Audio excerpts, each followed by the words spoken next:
بسم اللہ الرحمن الرحیم۔ حضرت جبرائیل علیہ السلام، جس کو سید الملائکہ کہا جاتا ہے، جو تمام فرشتوں کے سردار ہے، اور آپ کا کام نبیوں اور رسولوں تک اللہ کا پیغام پہنچانا ہے۔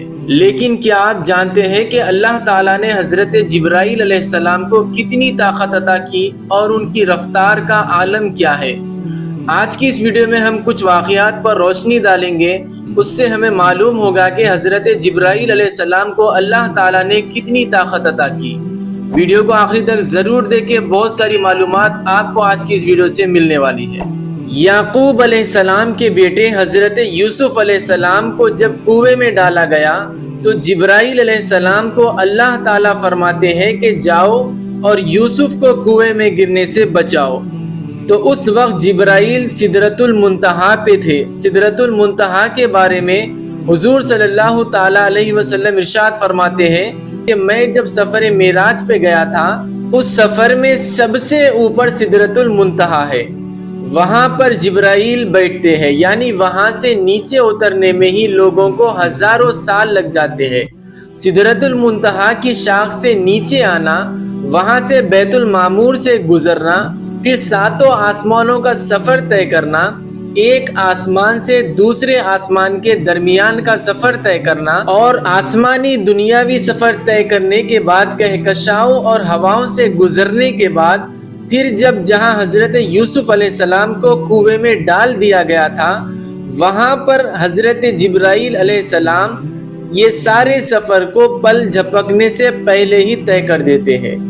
یہ حضرت جبرائیل علیہ السلام کی رفتار کا عالم ہے، اور یہ ایک نور کی رفتار ہے۔ آپ اندازہ لگائیں، جو نور حضور صلی اللہ تعالیٰ علیہ وسلم کی خدمت میں رہتا ہے، اس کی رفتار کا عالم یہ ہے، تو پھر سرکار کی رفتار کا عالم کیا ہوگا؟ روایت میں آتا ہے کہ حضرت جبرائیل علیہ السلام 3 مرتبہ آسمانوں سے زمین پر بہت ہی تیزی کے ساتھ آئے تھے۔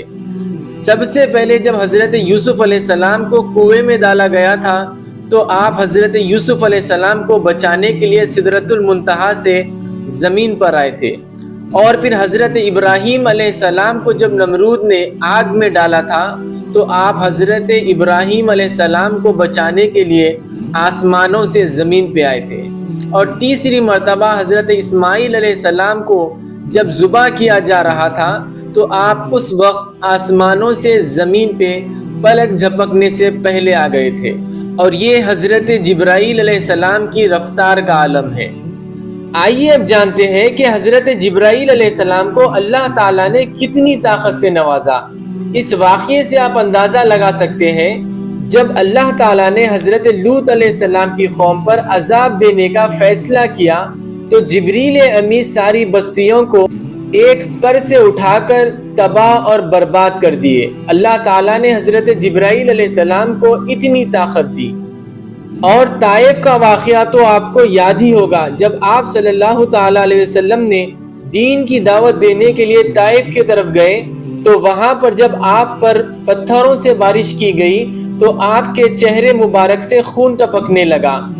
حضرت جبرائیل علیہ السلام حضور صلی اللہ تعالیٰ علیہ وسلم کی بارگاہ میں آتے ہیں اور ارشاد فرماتے ہیں کہ یا رسول اللہ، آپ صرف حکم کریں، میں یہ طائف کے پہاڑوں کو اس طریقے سے ملا دوں کہ کبھی کوئی یہ سمجھ بھی نہیں پائے گا کہ یہاں کوئی بستی موجود تھی۔ اتنی طاقت حضرت جبرائیل علیہ السلام کو اللہ تعالیٰ نے عطا کی۔ آئیے جانتے ہیں کہ حضرت جبرائیل علیہ السلام کی عمر کتنی ہے۔